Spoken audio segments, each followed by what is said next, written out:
It may seem like Apple is behind the competition a lot of the time. The company appeared to be slow to developments like widgets, bezel-less displays with camera notches and screens with high refresh rates. And with the iPhone 16 Pro, it appears to once again be late to the party, bringing generative AI features and a real button for the camera to its 2024 flagship. But if you will allow me to play therapist for a moment, I think it's not that Apple is slow, I think Apple is cautious, perhaps overly so. Caution on its own isn't a bad trait, in fact, it could be considered thoughtful rather than rushed to the cutting edge with its peers. Apple delivers, usually finding a slightly different approach that is often an improvement on what's out there. Just look at the Vision Pro headset or Apple Silicon, or even the iPod, the iPad, and the AirPods, which were far from the first of their kind when they launched. With the iPhone 16 Pro, the focus is on cameras and Apple Intelligence. The problem is Apple Intelligence isn't quite here yet. We can test some features in the developer beta that's currently available, but that's not necessarily the same as the experience the public will get when the update rolls out in October.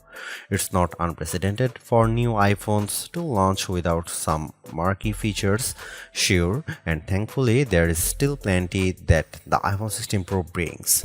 From camera control, the Fusion camera, and other video related updates to slightly bigger displays and iOS 18, the iPhone 16 Pro and Pro Max are intriguing successors, even absent the wanted intelligence features that are still to come. I am getting deja vu.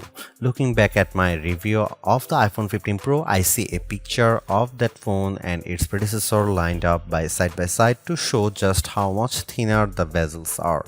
Apple has once again trimmed the borders on its flagship phones, but while doing that enabled it to reduce the handset size in 2023. This year it allowed the company to cram in larger screens without much change in footprint. The iPhone 16 Pro and Pro Max displays have increased in size from 6.1 inches and 6.7 inches up to 6.3 inches and 6.9 inches respectively. Both handsets have grown ever so slightly too, by just under 1mm in width and about 3mm in height. Basically, the iPhone 16 Pro and Pro Max are a hair wider and taller than their predecessors but maintain the same 8.25mm profile, and yet in spite of this minimal change, you won't be able to keep your old cases if you are upgrading from an iPhone 15 Pro to an iPhone 16 Pro. Not only would the cases not quite fit, you'd also need something with either a cutout or a sapphire crystal and conductive layer to be able to use the new camera control. Of course, Apple sells compatible cases, as do some third parties like OtterBox, so you have plenty of options. I have spent most of this year's hardware review season remarking how Samsung and Google's flagships feel like iPhones, and I have now reached a strange inception point. As I have been comparing competing phones for this review, I have been surrounded by about a dozen handsets from all these different companies on my couch, including last year's iPhone, the Galaxy S24 Plus, and the Pixel 9 Pro and Pro XL. Trying to figure out which one is the iPhone has become more confusing than ever, as they all feel similar in build. The best way to verify at a glance is looking at the camera arrays or my wallpaper. All that is to say that the iPhone 16 Pro feels similar to its predecessors, which is what these other companies have been attempting to emulate. Apple would be right to feel flattered by this imitation, and yet I have to wonder if it's time to do something different. Google's Pixel 9 Pro is actually a whole 6 grams lighter than the iPhone 16 Pro at 221 grams, and I'm absolutely smitten by its rich pink hue and shiny edges. Though I like the new golden desert color for the iPhone 16 Pro, I do wish Apple's premium flagship had more fun and vibrant exteriors. That said, I do love the base iPhone 16 in pink, teal, and ultramarine. Arguably, the biggest change to the iPhone 16 lineup, not to mention the iPhone 16 Pro, is the introduction of camera control. This is a button on the right side of the device which has touch and pressure sensors on it to enable greater control with swipes and semi-presses. One of the things this was supposed to do was let you push slightly on the button to trigger focus, similar to what half pressing a DSLR shutter button would do. That function won't be available at launch, so I can't say if it's effective. But by the large, camera control is a very Apple approach to a feature that has been around for years. From phones by Sony and Nokia with dedicated shutter buttons to Android handsets with hardware-based double-click shortcut, the notion of quick access to your camera without having to fudge with the screen is a popular one. For good reason too. I've hated having to swipe or long press the icon on my iPhone's lock screen in the past, and even though I could set the iPhone 15 Pro section button to open the camera, it just wasn't positioned well and I'd have to give up my mute button. So, Apple isn't breaking new ground with its hardware shortcut for a frequently used app, but it does do a few things differently. With the touch sensor, you can swipe on it to tweak things like exposure, zoom levels and tone, and the half press still works as a way to select options or go back out of menus within the camera control interface. In theory, it's a nice way to make changes in the fly. In reality, there are a few issues and they largely have to do with placement. The button sits a little farther from the base of the phone than I'd like, so my fingers have to reach a bit more to press it, whether I was in landscape or portrait mode. This wasn't usually a problem when I had both hands free and could steady the iPhone with my other hand and readjust my grip. But if you are trying to take a quick shot with just one hand, the button's location can feel unintuitive. Of course, everyone has different finger lengths and ratios, so it's entirely possible that other people find this logical. It also depends on your grip. If you are cradling the bottom of the device in your palm, it's harder to maneuver. If you are covering part of the screen and reaching out for the button head on, it's slightly easier to use camera control. Still, even for those with the strongest claws, swiping and half pressing and double half pressing on the sensor is tricky.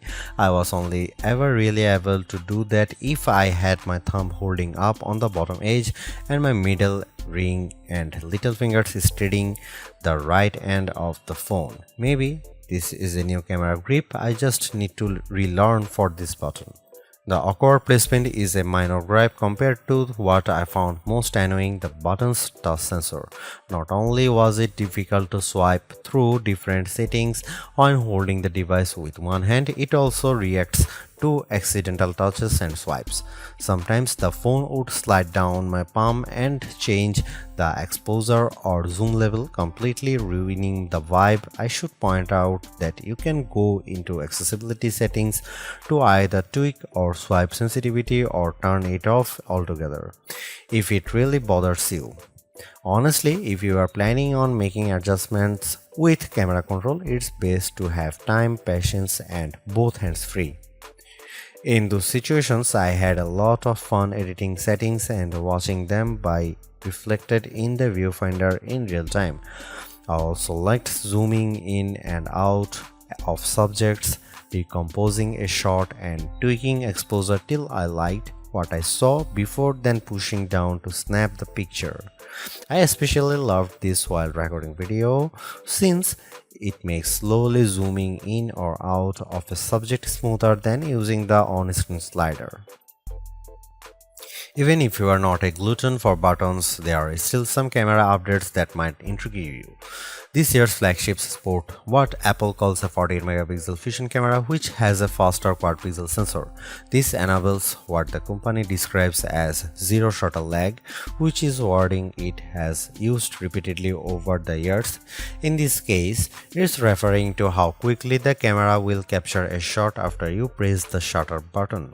I will admit I was initially confused by this update in part because it requires relearning some behaviors I had adopted to mitigate the shortfalls of older cameras. Basically, the iPhone 16 Pro's cameras are now so fast that when I asked someone to throw something so I could capture it in motion to see how still the images were, my shots ended up being of the person holding the object. Our video producer and I were very confused, and it wasn't until the zero shutter lag concept was explained clearer to me that I got it. I had become used to pressing the shutter early since cameras, in my experience, would be fractions of a second slow. Apple has become so fast that it actually captured the literal moment I tapped the button instead of the split second after when the object was in mid-air. Depending on your mood, the new photographic styles can be fun or serious. Apple's tweaked the built-in camera filters to not only offer more options but give you greater control. Due to how the company has refined its processing each year, there is also an improved depth map captured when it detects a face in the scene. This, combined with a greater focus on color science around skin tone, has led to what might be my favorite new iPhone 16 feature. Whether I shot them in portrait mode or not, photos of people what I took using the iPhone 16 Pro were a dream to edit. Simply switching between the standard, natural, luminous, quiet or ethereal styles already resulted in improvements to be colors and shadows, but I could also tap on each thumbnail to across the new editing touchpad and drag a dot around. This let me more precisely tweak the hues and contrast levels, and an additional slider will let me adjust how warm the image was.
It's been about 2 months since the public beta for iOS 18 was released, and it was nice to get a taste of upcoming features like the new customizable home pages, expanded tap back reactions, and the redesigned Photos app. With the iPhone 16 launch, iOS 18 is basically ready for prime time with some caveats. This year, more than ever, it's hard to figure out what's coming to your iPhone and what isn't. With the release of Apple Intelligence slated for October, features like writing tools, cleanup for photos, and the redesigned Siri won't be ready till next month, and even then, your non-Pro iPhone 15 won't be compatible. Plus, some features that were teased at WWDC like Genmoji still haven't been added to the iOS 18.1 developer beta, which is where most Apple Intelligence features have been arriving as a preview for app makers. Within the iPhone 16 lineup too, there are things coming only to the Pro models like multi-layer recording in voice memos. It's confusing and can make choosing your iPhone a trickier decision, but for this review at least, the iPhone 16 Pro and Pro Max are getting everything. I cannot wait to try out multi-track recording in voice memos, and I hope Apple sees this yearning as a sign that it should bring this to more devices. It was nice to get time with iOS 18 even in the absence of Apple Intelligence. Honestly, I'm not even sure I'd like those features that much. In a similar way, Gemini AI was nice on Pixel 9 Pro series but didn't feel like must-haves. Some of the new iOS 18 touches I noticed immediately are the refreshed control center, which took some getting used to as I had to relearn how to swipe back to the home page since there are more pages to scroll through now. I especially enjoyed seeing the new little chat bubble appears on my voice recordings, indicating that a transcript had been generated for them, and though I haven't exchanged messages with Android toting friends yet, I'm glad to see RCS support is finally live this week. Though I was excited for the new custom routes tool in Maps, I struggle to actually create them. You can set your start and end points and have the app close the loop for you, or just tap landmarks or points on the map to get the route to basically connect the dots. Unfortunately, no matter how many times I tried to get the route to cut through a building where I knew a pedestrian walkway existed, Maps reinstated me at every turn, forcing the route to go through more established paths instead. It's not unreasonable, but certainly not the open world route creation feature I was envisioning. The best thing about iOS 18 and also some new features in the iPhone 16 lineup is the customizability. I do appreciate that if you don't like something, you can usually turn it off. With the new ability to place apps outside of a rigid grid, you can now lay your home screen out just the way you like. The redesigned Photos app lets you create and pin collections so you can more easily find the pictures most important to you. And again, I'm glad Apple is giving people the option to turn off camera control altogether or adjust its sensitivity. Apple's caution is sometimes warranted, especially at a time when mistrust of AI-generated content runs rampant. The company taking its time to get Apple Intelligence right is understandable, but its deliberation doesn't always lead to winners. While I appreciate the attempt to differentiate camera control with the touch sensor for more versatility, I am not yet convinced on its usefulness. The good news is, and I cannot stress this enough, you have the option to tune it to your liking, and that's the theme I'm seeing in recent Apple features that hint at more thoughtfulness than usual. If you don't like something, or if something isn't right for your needs, you can adjust or disable it. In iOS 18, you have greater control over your home screen's app layout and can pin custom collections for easier reach. In the Photos app, the action button introduced last year could have been a spectacular fail had Apple not let you still keep it as a mute switch, but it managed to give people more functionality while maintaining the status quo for those who are just as resistant to change. Change is scary, change is hard, but without change there is no progress. Apple's cautious approach is a tricky balancing act that's evident on the iPhone 16 Pro. Some new features like audio mix and custom routes in Maps delivers mixed results, otherwise like photography styles are hits. Then there are the basic ingredients like good battery life and durable, attractive designs that Apple cannot neglect. The iPhone 16 Pro's subpar battery life holds it back from beating the competition, which is stiffer than ever this year, especially from Google. Luckily for Apple, most people who have iPhones are going to stick with iPhones. It's just easier. For those already sucked into the ecosystem, the iPhone 16 Pro are worth the upgrade from a model that's at least 2 years old. If you already have an iPhone 15 Pro, for the sake of our planet and your wallet, you might prefer to hold off on upgrading, especially since this year's devices aren't that much different.